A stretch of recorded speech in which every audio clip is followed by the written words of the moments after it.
Welcome to SportChant Interviews, hosted by Rich Glanzer.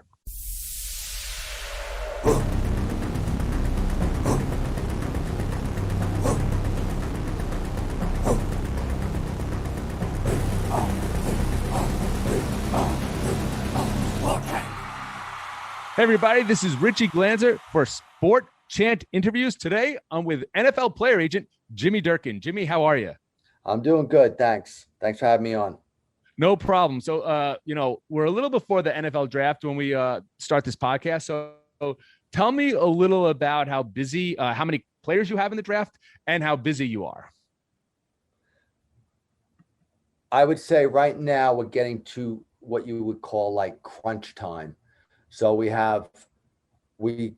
because of COVID, I couldn't go to as many games and meet kids in person and stuff. So it was a lot of Zoom things. So we have 4 kids that are draft eligible and have draft grades.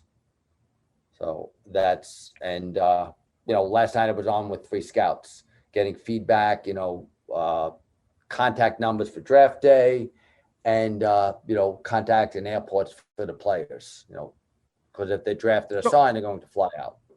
Yeah. So, okay. So like, this is kind of like interesting. Like when you say like draft eligible, what makes somebody draft eligible? If they have declared after 3 years removed from high school. Okay. So your stars that don't want to chance an injury because of the draft stock will drop, and then they can declare after their junior year. So that would make them draft eligible. For the most part, they're seniors in high school in college that have played football at a higher level and declare for the draft or made eligible for the draft. All right. So now I'm going to get a little into your story here because it's definitely different than most, I would say, agents in professional sports. First off, what was your day job for a long time and how did you get into this? My day job was the NYPD.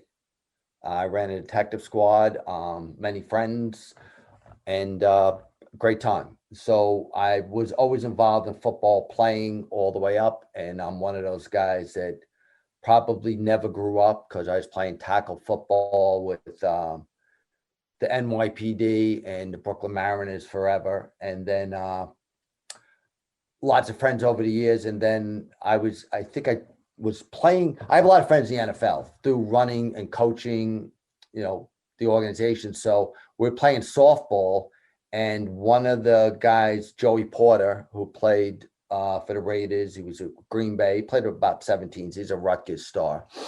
He was talking about, the agency business, and he just had mentioned, he goes, the kind of guy I would trust is someone like Jimmy. So then my other friend, Lee Roussan, who was a star with the Giants, said, well, why don't you become an agent? You're a lawyer. And then I'm like, whatever. Then my wife said, take the test. And then one thing led to another. I took the test because coaching college football was just too much time. I just couldn't do it with my kids and work and all that. I just didn't have enough time in the day to do it. So this keeps me involved in the game. I'm sorry? Where did you coach in college? Say it again. Oh, University of Dayton. Oh, okay. And what were you as a coach? Like what kind of coach? I coached at a JUCO for 2 years, and then I had offers.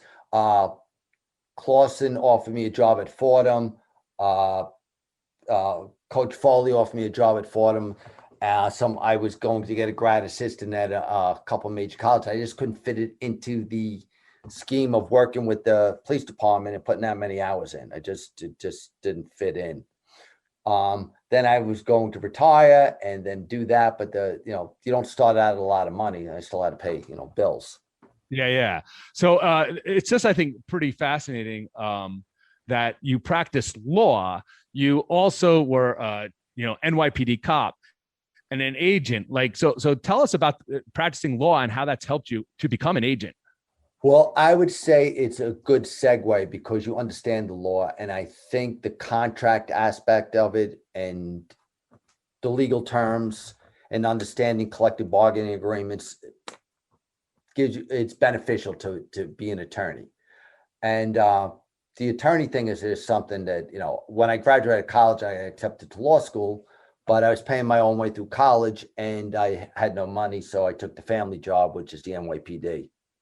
So Meaning your whole family has been cop yes, yeah, lawyers. that's the family job. Yeah. So, and then, I was telling my friend Pete, I had to take the LSAT and everything over again because it expired. And then I applied. I got accepted to about 6 law schools, and I went, and I was going full time during the day and working 4 to 12s. So how hard is it to become you've taken the bar, you've taken the NFL agents test. Compare, and which one's harder? Well, the agent test was a little hard for me because, if you can believe this, I failed the background check for the NFL. And That happened? yeah, and what happened was, you pay all this money for a background check, and I do background checks all the time, and they confused me with someone that was in prison. So I failed the background check, and then the legal official from the NFLPA just happened to call me. He goes, Jimmy, aren't you a cop and an active member of the bar? I go, yes. He goes, well, you failed the background check. He goes, but your thing came across and you were the only person that's been a cop, going into the business. So it perked my interest. That's why I did some investigation for you. And then I found out there was a mistake. And then I got the information, the pack and everything to study a little later than everyone else. So since I know criminal law and I know football, I really didn't know the collective bargaining stuff. So I studied as hard as I could, and I wound up passing it. So it was hard. I'm not going to say it easy, because what I'm seeing the numbers now, when you look at Neil Stratton's site on Inside the League, I think it's like 40% of the are only passing the test. So it is a difficult test. So with all due respect to the Dos Equis, man, you kind of are the most interesting man in the world. In my own mind, yes. So now, listen, I'm a big sports fan, right? But I don't really know what it's like to be an agent. I don't know the ins and outs. And I think it's kind of fascinating because, we hear Scott Boras, we're hearing more about Rachel Lubia, who's Trevor Bauer's agent in baseball, but we don't, of course, everyone's watched Jerry Maguire, which I'm sure isn't real. It's real for Drew Rosenhaus. It's not real for the rest of America. Yeah. You know what it is? I tell people, and my wife, he says, oh, tell them what else you do. And I'll say, yeah, I'm a player agent. And they go, oh my God, that's so cool. Who do you have? Do you represent Eli Manning? And I'm like, no, here's the reality. The reality is that you have to pay your dues and, get some of the players that may not the known name players, represent them, get them on teams, and then, negotiate with that and then build it up. But what we kind of did is we made 5 of us came together and we formed our own agency, which seems to be beneficial because we work off each other. So when you have that many more players represented as a group. When was your what's the agency called? And also, when was who was your first client and what year was it? My first client, I lucked out in the beginning because I have a connection with Rutgers and I have friends there. So one of the first, I think it was 2014 or 2015, their tight end, I signed him and he got signed by the Raiders, Paul Carazola. Great kid. Okay. Real hard worker, but like anything, it's the NFL. It's just because you're the greatest of the greats playing in the Big Ten doesn't, it's hard to stick in the NFL. So what happened with him? He stuck around and he didn't make it. And then, he went on to his next life. He uses degree and his knowledge of football. I think the last I spoke, he's coaching high school football and teaching, I think the last I spoke to him. So when you get a player, and I was speaking to you a little about this in the pre-interview, you told me you're not going to get Trevor Lawrence because it would cost so much money for you that and he would need all of the amenities that like a big agency can give. So can you explain why they get those guys? I think I could talk to people about football, and I think that I'm not patting myself on the back, but I am an anomaly in the union because of the law enforcement background. So people want to hear police stories. I tell them funny police stories. They laugh, I actually have a real funny one if you want to hear it. Sure. But the it's the fact of the matter is that the big thing with kids now is they want to train at a facility. So I'm a big proponent of that. If you're training, you have to train what's going to prepare you best for your pro day or the combine, and then impress the scouts. So, like, I'll tell kids flat out, like, they say, well, I want to go here in Tampa. And I'm like, well, do you want to go on vacation or do you want to go and train?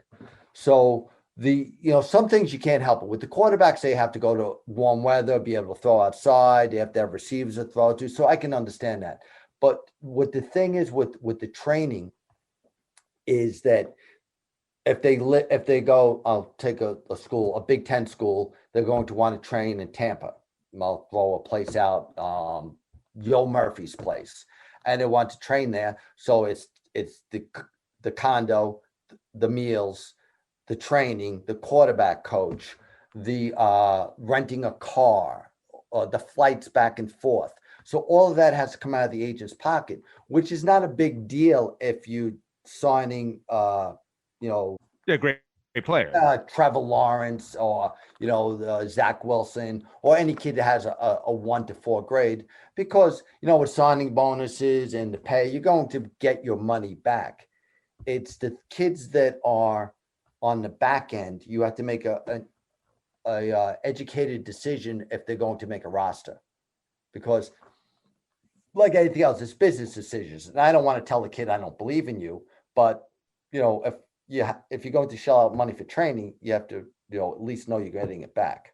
Yeah. I mean, that's so I want to go back. First of all, what's your agency's name again? NA3 Sports. NA3 Sports. Okay. And you said you had a funny police story. I kind of want to get to that. Before what it is? It's just people ask me funny things, and I think the funniest thing is one thing. I was working one day, and everyone knows in detective squad, the other sergeants and lieutenants knew that I was a sports fan. They go, "Oh, Jimmy, we got the Subway Series, and we volunteered you to go." I go, "Oh, okay, thanks a lot that you volunteered me." Are you talking about the Subway, the 2000 Mets versus Yankees Yes. World Series? Yeah. Okay. Yeah. So the funny thing is the inspector calls me because, "Jimmy, I set you up with the VIP gate." I says, "Okay, that's nice," which was real nice to meet people, but not to watch the game because it was an elevator up. So all the detectives would watch the game, and I was in charge, so I had to watch everyone go through. And I'm seeing Boomer Esiason go through. Gunner went through with him. All these Hollywood people, they're all going through the VIP gate. Yeah. So then I see Jack Nicholson walk through and I see him walk through, and I'm with the detective. He walked through. I say, "Hey, Jack, how you doing?" So he walks through. And then at the end of the game, it was complete chaos because the Yankees beat the Mets at Shea. Yeah. So the Met fans were all disappointed. So Jack Nicholson walks out, and he's standing next to me, and all the detectives are around. So it's like complete chaos, and he's looking for his driver. So I said, "Miss Nicholson, you want one of the detectives to walk with you to your car?" And he's like, "Nah, that'll be quite all right, Sarge." So I said, "This is the opportunity." So I said, one of my favorite movies, A Few Good Men. So I said to him, I said, "Miss Nicholson, I just want to let you know I've served in the forward area." And he looks at me and goes, "You ever put your life in another man's hands, have him put his in yours?" So then he winks at me and walks away. So all the detectives go, "What, do you know him or something?" I go, "Yeah, man, I go way back. We're buddies." That is a fantastic movie, by the way. I've watched that many times, and you do a great Nicholson. That's well, you have to put it in the part, right? Yeah, I mean, it's just another job for you. It's just another job for you after the agency goes. It's good. Yeah, I'll just stand up. Yeah. So what is your relationship that you have as an agent with the NFL? Like, what about that? Well, there, I have a good relationship because I've made a lot of friends over the year that work in the NFL, whether they were coaches that were at certain colleges. They're in the NFL now, so I know them. So I can call them on the phone. There's guys that are local that are working. There's about 4 guys that were local here that are working for the Dolphins. Brian Flores' crew. So I can get the feedback of where the players are and the intangibles that go into the business. So now, when you were saying yesterday, like a big part of making money as a agent is that second contract. So the rookie contract is the rookie contract. You get 3% of all contracts. That's just standard NFL. But tell us about how important it is to get that second contract. Well, because the second contract is the guaranteed money with the signing bonuses and the amount is exponential compared to the typical rookie contracts. Because if you get a kid that's in, from the 5th round to the 7th round or the priority free agent, the signing bonuses are not that big. If it's a priority free agent, most of them top off at $10,000. So that's the only guarantee out of the contract. They're not guaranteed to make the team. And if they make the practice squad, agents don't get paid on the practice squad. Yeah. So, they're making $8,400 a week and you're not. So the second contract is where the kids are, a 5th round draft choices have been really good. And then the contract expires and he's a free agent. We'd like, obviously like to stay with the team sometimes, and get re-signed with guaranteed money. But, they always say that an NFL career is like 3.5 years. That really isn't 3.5 years, because if you take quarterbacks and kickers out of the equation, it lowers even more. So, the kids want to make money. And obviously, we have one kid that's on his 3rd contract. So he's on his 2nd, free agent contract. COVID killed a lot. The only thing bad about this year is COVID, because the salary cap went down because the revenue wasn't there. I think the numbers I looked at I know that they're in the billions of what the NFL lost this year. Oh, wow. Okay. Yeah, it's like $4 billion or something. It's understandable, with no fans, no concessions. I was bound no to happen. parking revenue, no the team store, all that money that you think about when a guy goes and brings his 2 kids there, he brings his 2 sons, he's going for all the snack money, the parking, the tickets. Then you can't go buy. You have to go in there, the souvenir store, and the kid wants 2 jerseys. They all both want a jersey. So dad's dropping, $750 to $1,000 for, taking his kid to a ball game. Now, how much relationships do you have with your players on a personal level? I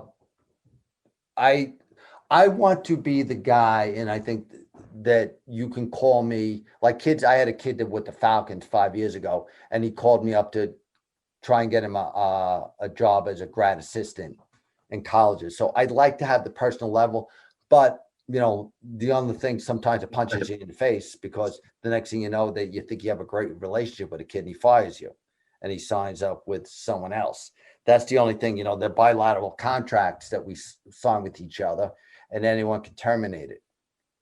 But I mean, we've gone out to dinner, the kid, what, I'm not saying one kid I have a better relationship with the other, but one of the kid was local and he was with the Jets. So, me and my wife went out to dinner with them. We stay in touch. We have a good relationship.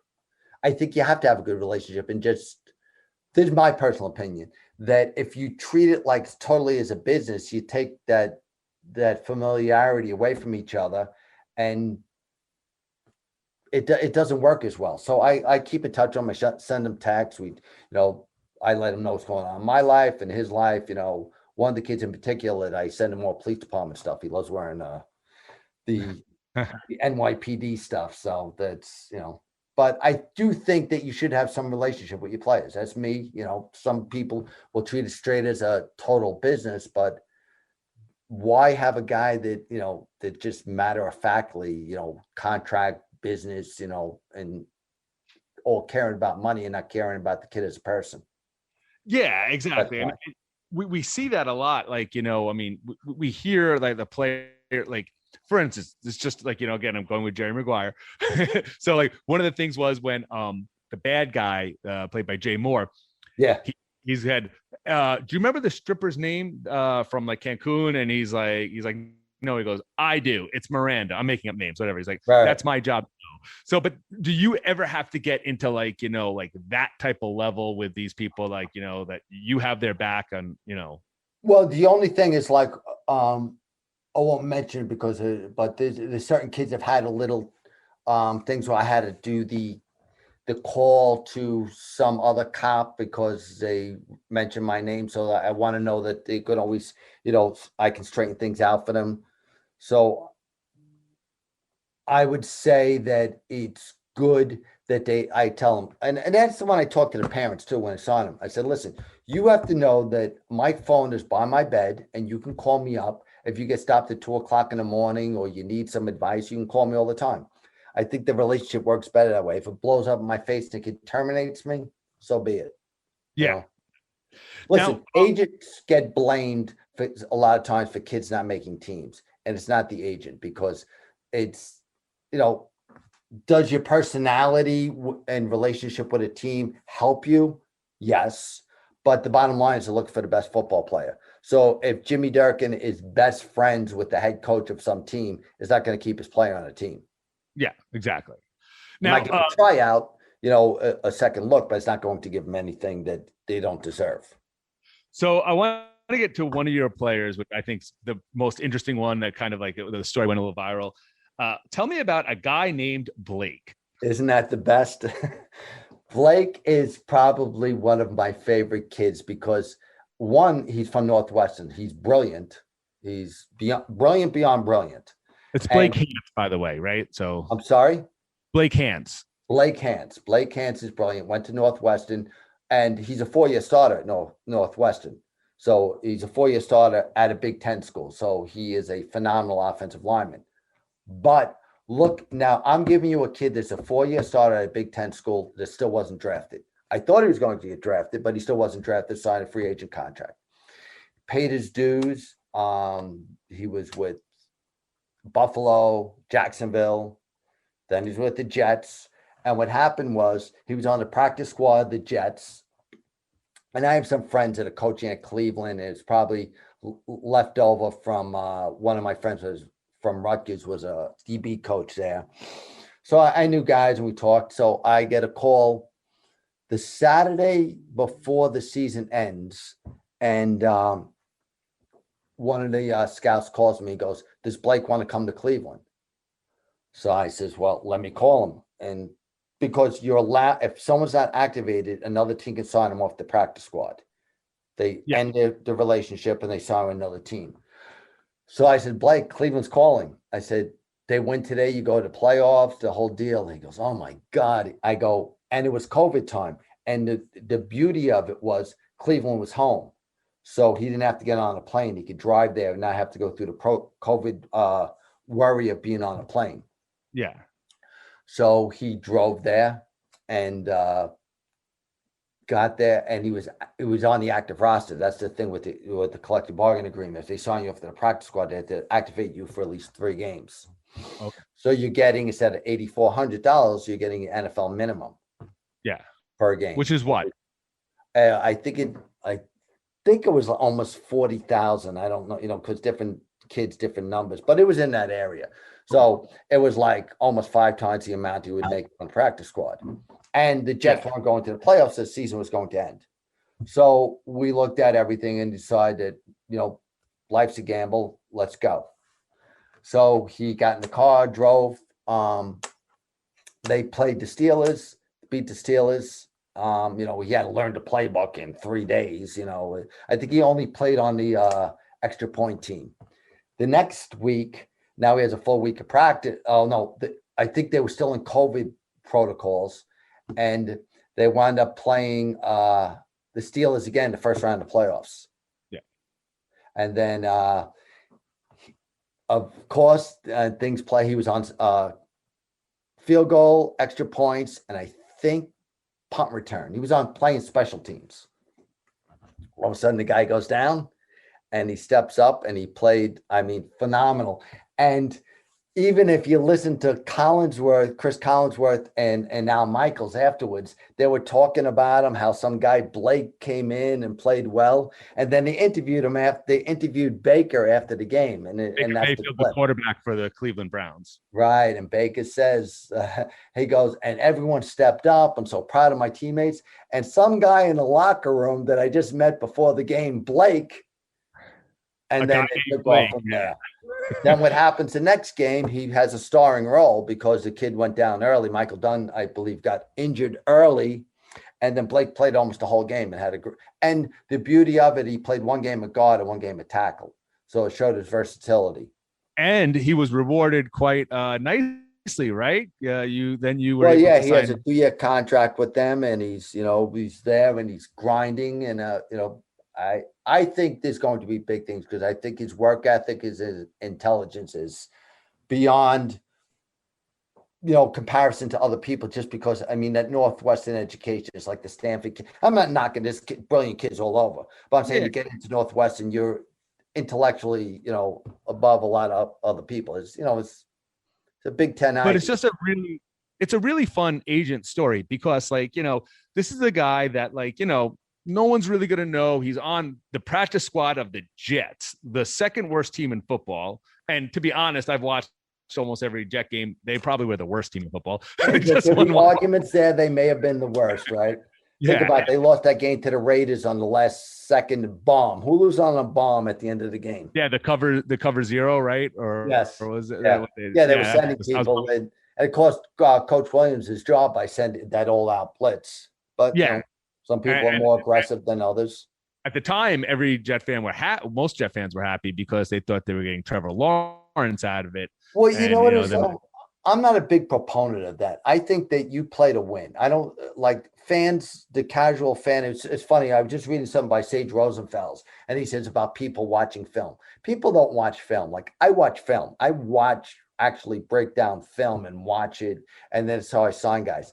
But the fact of the matter is that he got beat and it caused a draft choice. But I think that you play to win, and that's the mindset. And you look over the years, and I don't like knocking players because they're all great. If you make it to the NFL, you're one of the 1.5% greatest players around to make it to the NFL. Yeah.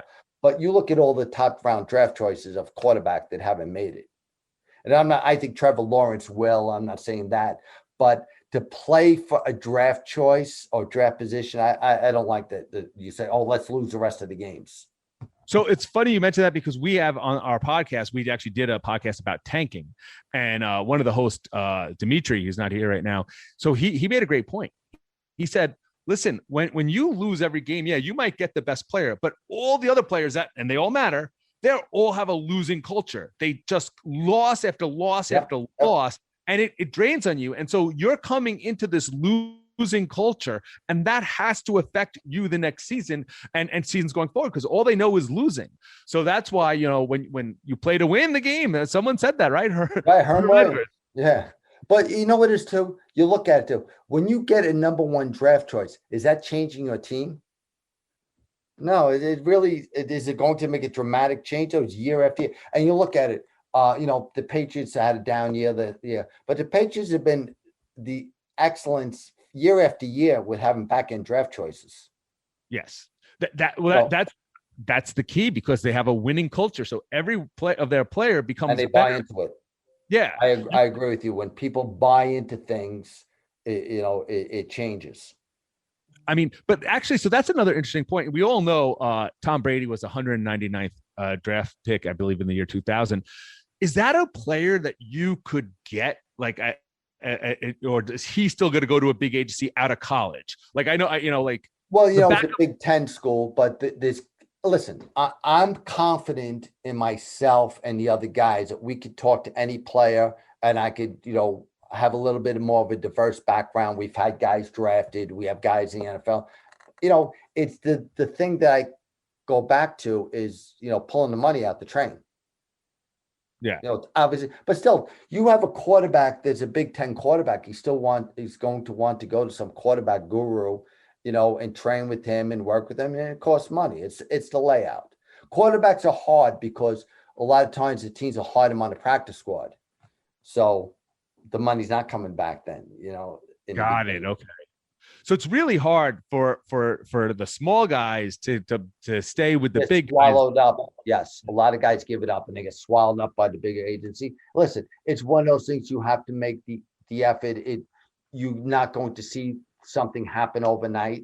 Like now we're seeing, players making rosters and things like that. I would say within the next 2 years that will expand even more. It's like everything. You have to be willing to put your time in and talk to players, meet players, go to games, and go from there. And So then if you do it, like I've signed. I especially like offensive linemen. I think the unsung heroes of the NFL. They work so hard, but now this draft I have 4 offensive linemen, and Blake is part. Because you could say, hey, that guy Blake, that's me, and they all see themselves. Well, Blake is the kind of guy like I see myself as, a starter at a big time school, didn't make it, but he's a grinder and creating opportunities. He goes from there. And I give all the credit to the kids. I don't take credit and say, I got you here. They got there because of the hard work and the effort. Am I a prodder? And, I told you I had a tight end from East Carolina I think I had him 14 tryouts before he finally stuck again with a team. And what's his name? Stephen Baggett. Okay. And where is he now? Working for a financial company. Okay. This is a while. Yeah. Yeah, that's it. Listen, he made his dream. The Giants signed him after the draft. He had all these tryouts. He was here, there. Then he ended up with Cleveland, and it's an ultra competitive business. It is, they can't send you down to the minor leagues. So it's not like baseball and the developmental league and basketball, the juniors, the minors in hockey. It's different. You cut. Now, can agents do multiple sports? Would you be able to do multiple sports? Yes, I can, but it just, I think there's just too much. I don't have enough time to go around and watching sports year round. Do other guys do it? Yes, but that's their full-time job. Yeah. This is not how you pay your bills. This is like probably how you go on. No, would everyone like to? Eventually, I think one of the other guys in the agency, I think that this draft and the next one, he might be able to just retire from the, but he's a little older than us, so he's looking to retire anyway. Yeah. And then, go on from that there. But, once you have the money coming in with the kids signing those contracts, the second contracts, yeah, you could. But it's a grind. Yeah. I mean, now here's something that's pretty interesting. You being with the police, and obviously our social culture right now is a little different than it was just like even, 5-10 years ago.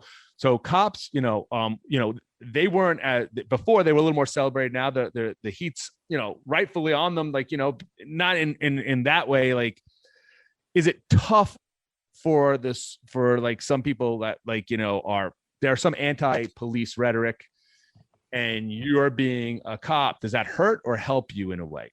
Well, I'm glad you brought that up. I am a very transparent person. So I do my research on backgrounds. If I know the coach, I talk to the coach or tell me but I have never had a kid that say, listen, I have a big problem. I'm a justice warrior. I really don't want to be represented by a cop. I've never had that. And I think that the media portrayal of what really people believe about law enforcement is not accurate. Because I've never, I get like, thank you for you and your family service. That's kind of the message I get from players, I think the thing is, in all aspects of life, when two people sit down next to each other, they're going to have a nice conversation as opposed to two people sitting on their computer, and stuff. And I think when you get to know someone on a personal level and you're like, oh, you know what? I understand this guy more than I did, 10 minutes ago when I didn't, and I think that is something that probably helps, especially someone as personable as you, that probably helps you. Right. I think that, it's like everything in life. You're going to have negative. It's just like I tell this to the kids when I teach it in college.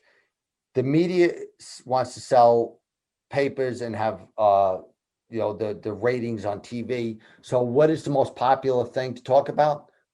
The police. It just sells, everyone wants to read about it, what's going on. And I don't think that everyone has a negative perception of police. Are there negatives in policing? Yes, there's bad people everywhere. I'm sure there's, lawyers that are getting jammed up for misconduct and everything else. But no one really cares if a lawyer is funneling funds or commingling funds because it doesn't sell papers. But if a cop gets involved in something and they put the video on, then it sells. The media has something to talk about.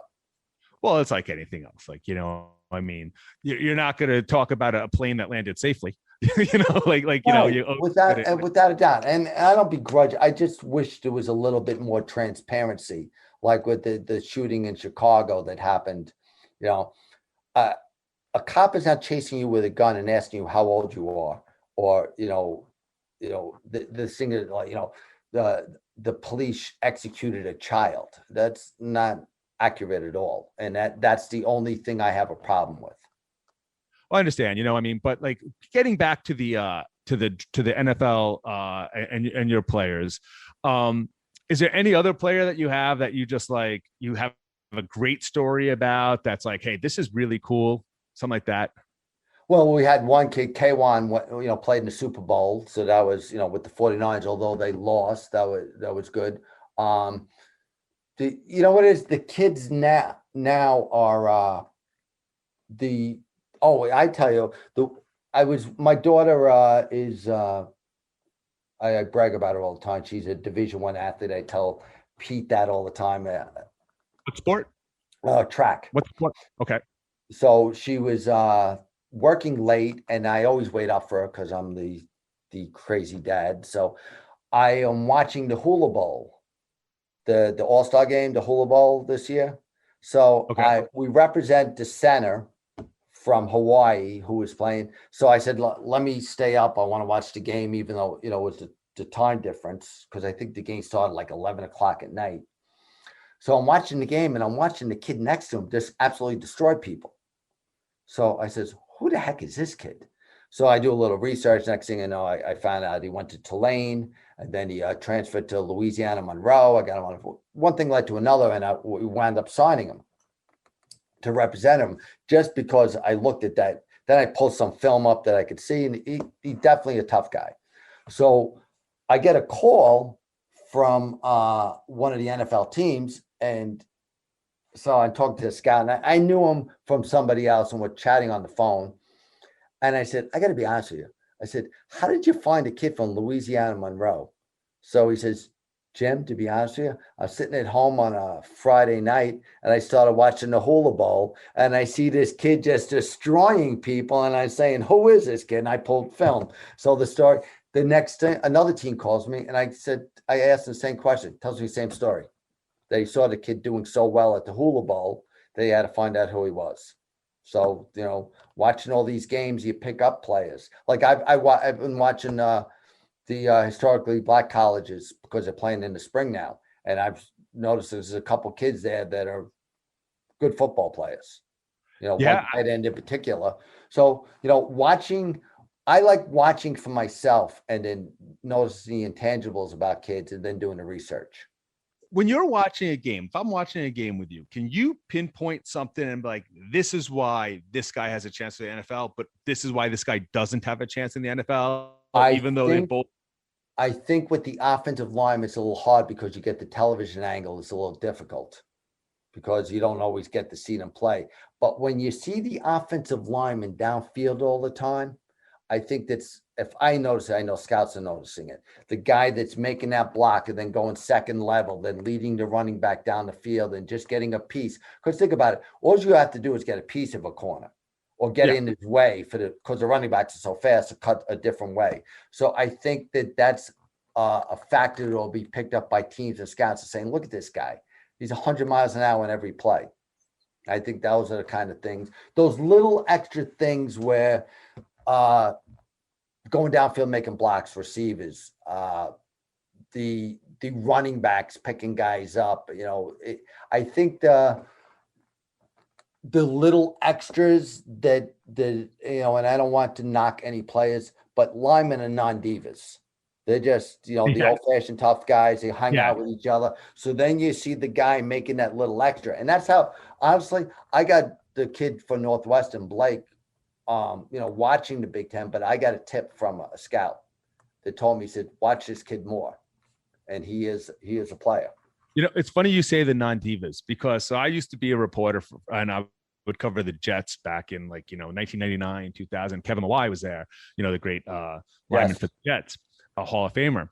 And so I would interview all these players and I could tell the difference. It's so funny. Like, oh, some people would be like, is there a difference between black and white players? And I'd be like, no, the difference is between positional players. Like that is like Aaron Glenn, who, a corner or safety, one of the defensive. Yeah, he's actually a coach now, Aaron Glenn. He wanted to kill me. Like, I would ask him questions. And the funny thing about Aaron Glenn is his muscles had baby muscles, which had it's like, I was like, my God, I'm going to stop asking this guy tough questions. Yeah.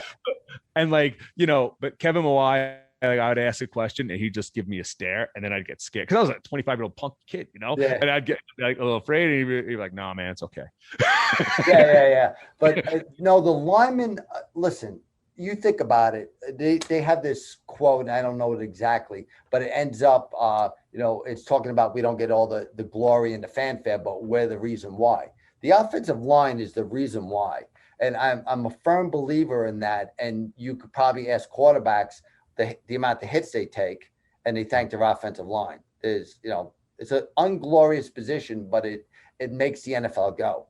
I wish I knew what quarterback it was. It was a backup quarterback for Dallas. I think Romo got injured one day and he played and he got hit like once or twice. And the lineman apologized profusely. And he's like, "What are you apologizing for? I would get hit 20 times a game, the team you played before." And I think that, you build, for me, and I'm not an expert, but I like it when your team builds from the line up, defensively and offensively, because if you have a great offensive line, it gives your wide receivers a couple more seconds. It creates holes for your running back. It gives your quarterback more time. It makes all those players better. Well, look at we've gone away from, not we, the NFL has gone away from, and they look at offensive linemen differently. Look at Penny Sewell and Rashawn Slater. They're going to go in the top 10 of draft picks. The thing is, the quarterbacks are going to go, because let's not kid ourselves. Great teams that they could put a quarterback in for 12 to 15 years are going to go forever. But those offensive tackles that are going to be, a stalwart for 10 years are invaluable. I mean, I just look at the Jets back in 2010, those years when they made the AFC championship games.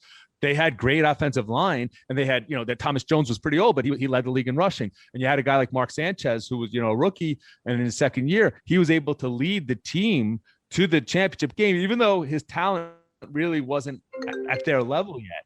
Well, you could also look at the old Giant teams. What are the old Giant teams who are based on the offensive and defensive line? The Giants won that Super Bowl when the Patriots were undefeated because of the defensive line. You could not. Yes. I mean, Justin Tuck. Those guys were phenomenal football players, and the grinders, the 150 miles an hour every play, and that's changes things. And look at why is Aaron Donald so valuable? I was watching something last night and it was showing how teams triple team him. Yes. Oh, watching him is just so much fun. And it's funny because when I said offensive line makes all your players better. Well, if you have a good defensive line, it makes all the other players worse. See, when the Jets rarely beat Tom Brady, but when they did, they'd get to him. And it's like, oh, this guy, we saw it with Mahomes in the Super Bowl this year.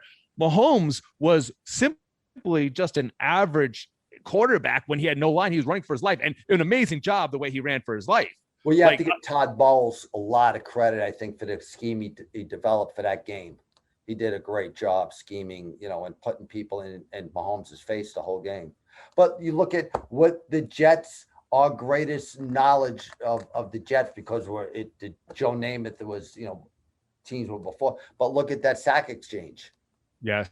Well, that was, Klecko and Gastineau, Gastineau, Abdul Salam, Marty Lyons, right? Marty Lyons. Yeah, Marty Lyons. You think about Marty Lyons, how great he played in the league a long time. Yeah, I mean, did Klecko ever get in the Hall of Fame? No, I still think, but Klecko was the only player to be voted All Pro with 3 different positions. Yeah, he was number 73, if I remember correctly. He definitely is. 73. Yeah. Yeah. I know I have someone bought me his jersey for a present one time. Yeah, and I know his son, I think, played for New England, or at least yes, he played for Temple, and then he played for New England. He gets a Super Bowl ring. He got a Super Bowl ring. Yeah. I didn't catch that. Oh, great. That was Siri answering you. Yeah, exactly. Well, thank you, Siri. So basically, just one couple more things real quickly. So you were Staten Island Lions football, right? Like that was kind of like how you started, like like that's one of your passions, right? Well, I run what happened was the kids wanted to play travel football, so we got into Pop One and we play at it. Thank goodness for our high school, Monsignor Farrell. We play out of there, and we play travel football in Central Jersey. And I give a lot of credit to the kids, but they developed into some great football teams at Farrell. And I'm not patting us on the back, but the Central Jersey Pop One is a competitive Pop One league. So they're playing travel football, then they're going to play high school football. So it's almost like mini high school to go in there. Yeah. And so I started with my kids. There's all the stuff in the basement is actually his. And they played, traveled, they did great, and then they went on to Farrell, and I think that we were counting one time. I think my son's senior year, I think 36 of the kids on the varsity played with us. Oh, wow. Yeah. Yeah. I mean, so I guess the last thing I'll kind of want to get is like your goals, your aspirations, where you see yourself 5 years later. Like where do you see yourself? If I keep doing this, I hope that, I have some players that are, they don't have to be superstars, but quality football players in the league, and they'll probably be offensive and defensive line, because that's kind of where I've been recruiting, and tight ends. I've done well with tight ends of getting and it's their talent again, but getting kids contracts. If not, then I don't know, maybe the next president may have a cabinet position for me, and well, that's why I say something. The DeSecchi's, man, they replaced him. Listen, you can't sleep, right? Just got to keep moving and like a shark, right? And look other. And honestly, just your name, Jimmy Durkin, like that could be a movie star name, like yeah. Well, hopefully. Like you get the lead character, the protecting the president. Oh, that's Jimmy Durkin, Hey, listen, I maybe have to hire you to be my my go-to guy. Yeah, I could be your agent, Yeah. That'd be great. Well, that's about all we have for today. I want to thank you so much. This was a lot of fun. I learned a ton of stuff that I didn't know, and I've been a sports fan my whole life. So I really appreciate you coming on. Well, thank you for your time, and as always, whenever, hopefully that the draft goes well for these kids. They worked hard, and I'm praying for them that they, realize their dream. That would be great. And if we could catch us again at SportChant Interviews, this is Richie Glanzer. Thanks so much for watching. Thank you for listening to SportChant Interviews. Copyright 2021. SportChant Ltd. Yackers Huddle Media Group, Inc. All rights reserved.